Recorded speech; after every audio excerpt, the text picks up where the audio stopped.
الدكتور حسن البنا المصري يتفضل كده. عايزين نعرف يا دكتور، هل هناك علاقة بين الأعشاب؟ احنا في عصر النهاردة الناس مفكرين ان العلاج بالأعشاب ده العلاج البديل. لا، ده العلاج بالأعشاب ده هو الأصل. فهل هناك علاقة بين التداوي بالأعشاب وبين سعادة الروح والبدن؟ اتفضل يا دكتور. الحمد لله والصلاة والسلام على رسول الله، ثم أما بعد. تعليقا بس لكلام فضيلة الشيخ، ربنا رب يحفظه، هو أبتي كما قال، ربنا رب يعلى قدره ويحفظه رب العالمين في الدنيا وفي الآخرة. فالحب ينقسم إلى 3 أقسام. تمام. حب رباني ولا نتحدث عنه، ندع المجال لفضيلة الشيخ يتحدث عنه مرة أخرى إن شاء الله. وحب روحاني نفساني، وحب حيواني. الحب الحيواني وهو الذي يتساوى فيه ذكر الرجل مع ذكر الحيوان، وتتساوى فيه أنثى الحيوان مع أنثى البشر. أما الحب الروحاني النفساني هو أن امتزجت الروح بالروح فأصبحت روحا واحدة، وامتزجت النفس بالنفس فأصبحت نفسا واحدة، لدرجة أنك تقول لمن تحب من شدة الحب يا أنا.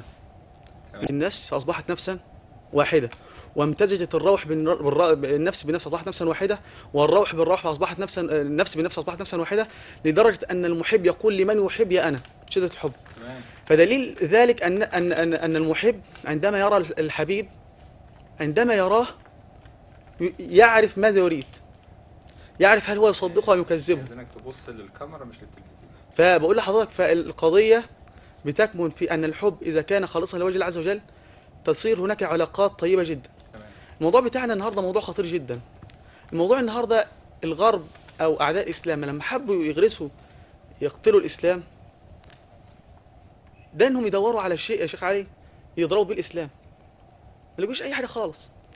هي حاجه فتنه رهيبه جدا، هي فتنه النساء. ربنا يا رب يحفظنا منها يا رب، اللهم امين، نسال الله العافيه منها يا رب. فهم لما دخلوا للاسلام من فتنه النساء والاكل اصبح مهرما، واصبحت في مصايب، انتشر الزنا وانتشر الوباء. يا شيخ الحقني انا بزني بقالي 15 سنه يا شيخ. فالقضيه النهارده احنا لازم نحمي نفسنا، لذلك بنقول ايه بالشعر؟ بيقول ايه بقى مهندس الصوت؟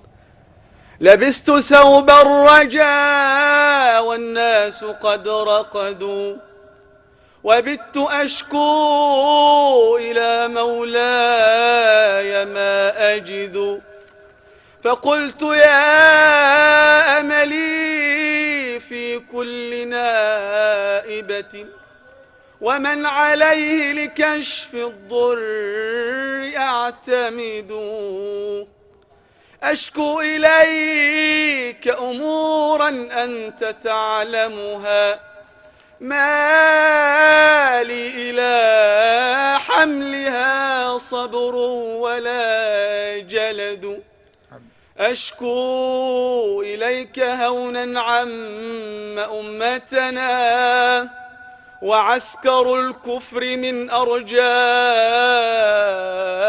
احتشدوا، يبغون قلع جذور الدين من غدنا، والمسلمون بقاع الأرض قد رقدوا، قد ضيعوا الدين الذي به عزوا، قد فرطوا في قول الله وأعدوا، وقد مددت يدي بالذل مبتهلا إليك يا خير من مدت إليه يدي، فلا تردنها يا رب خائبة، فبحر جودك يروي كل من يردي، واجمع على الحق والإيمان أمتنا، ولا تردنا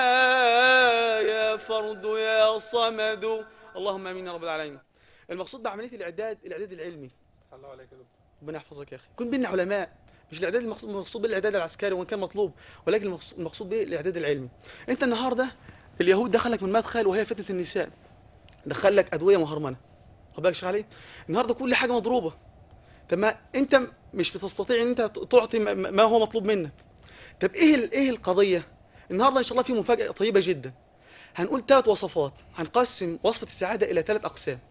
وصفه مريم المصري دي لسن من اول الزواج الى سن 35 سنه. وصفه حسن المصري من سن 35 سنه ل 50 سنه.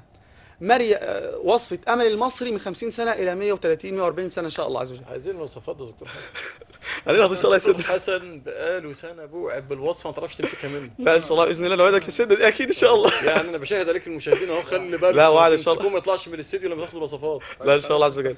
وصفه مريم المصري، اول حاجه وصفه مريم المصري طبعا انت شاب حديث لسه متزوج، فهنقول لك وصفات طيبه ان شاء الله عز وجل تساعدك بحيث تسعد زوجتك. بس قبل ما نقول الوصفه، ازاي تعامل زوجتك؟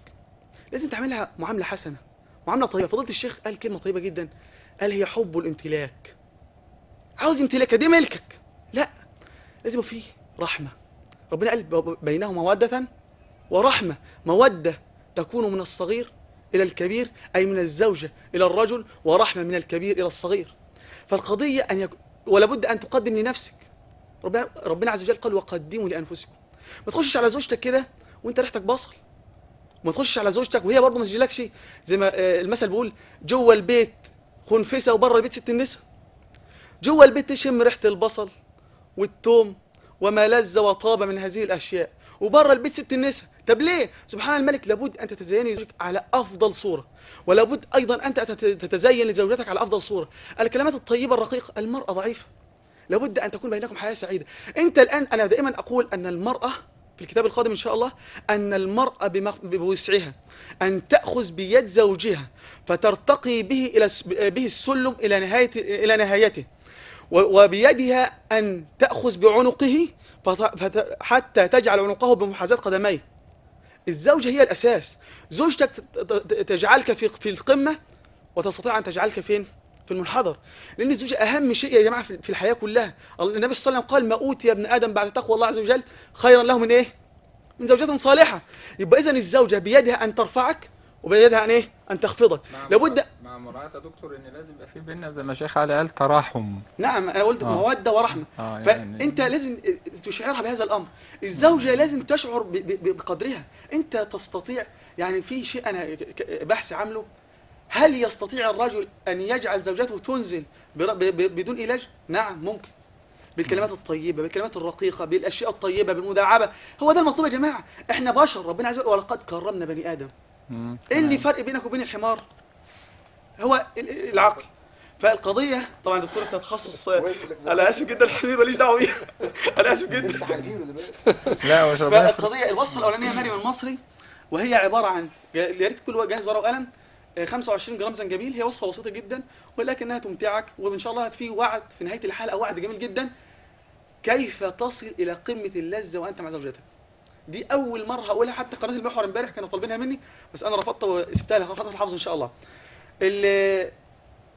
مريم المصري 25 جرام زنجبيل، تمام، 25 جرام خلنجان، 25 جرام بذر كتان، 25 جرام زعتر، واحنا هنزود حاجه بقى تظبطه كمان ان شاء الله عز وجل، 25 جرام طالع نخيل، ويا سلام لو ضاف عليهم مثلا 10 جرام جينسنج ان شاء الله.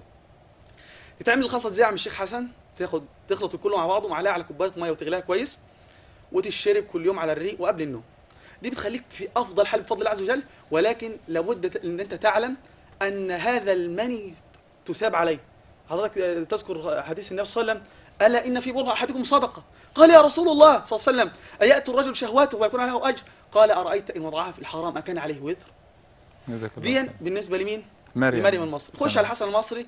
حسن المصري من 35 يعني 45 50. تمام. الوصفه دي انت عاوز حسن المصري ولا عاوز امل المصري؟ نعم. انت عاوز مين منهم بالظبط؟ بينا عايز الثلاثه. مريم المصري، حسن المصري، وهي عباره عن، الوصفه دي بسيطه جدا وانت ممكن تعملها عندك في البيت وتاخد منها من الثلاجه كل يوم، يعني كل قبل الجماع بساعتين معلقه او كل يوم معلقه، تجعلك ان شاء الله في نشاط وحيويه كده وما شاء الله لا قوه الا بالله. ربنا يرزقنا الاخلاص يا رب. فالوصفه عباره عن 25 جرام حبوب لقاح، و5 جرام غذاء ملكات، و7 جرام جينسنج، و10 جرام طالع نخيل، و25 جرام حب البلادر، وكفايه بقى عشان ما تكسرش الدنيا. ناخد الخلطه دي ونعجنها في عسل نحل، في حوالي 1.5 كيلو عسل نحل، ونحطها في الثلاجه كل يوم على الريق. باخد معلقه صغيره، لو انا اليوم اللي هجمع فيه ان شاء الله عز وجل باخد معلقه قبل الجماع، معلقه كبيره قبل الجماع ب3 ساعات، وان شاء الله عز وجل دي تجعلك في احسن حال. نخش على العمل المصري او الدين بتاعت بقى ايه؟ حبايبنا بقى الكهول، ربنا يا رب يحفظهم ويبارك فيهم يا رب. مش كهول يا شيخ علي، انا اسف. على فكرة الكهل الوجبة هو من تخطى 30 إلى 40. يعني الكهل مش الكبير اللي فوق 40 ده اسمه شيخ. نعم. اذا وصفه الشيوخ. أو للشيوخ. نعم. ربنا يحفظك سيدنا. دي الوصفة الثالثة دي. الثالثه اللي هي امل هو جاب المصري. حاجة للشباب احنا وحاجة قلنا امل المصري للكهول عشان وحاجة هي للشيوخ. فيها امل للناس يعني ان شاء الله عز وجل. الوصفه طبعا الواحد يقول لي انا خلصت خلاص، لا ما خلصتش ان شاء الله، جرب وهترجع تاني ان شاء الله افضل من الاول باذن الله عز وجل. بس يا ريت بقى تركزوا معايا في الوصفه دي ان شاء الله عز وجل لانها طويله جدا.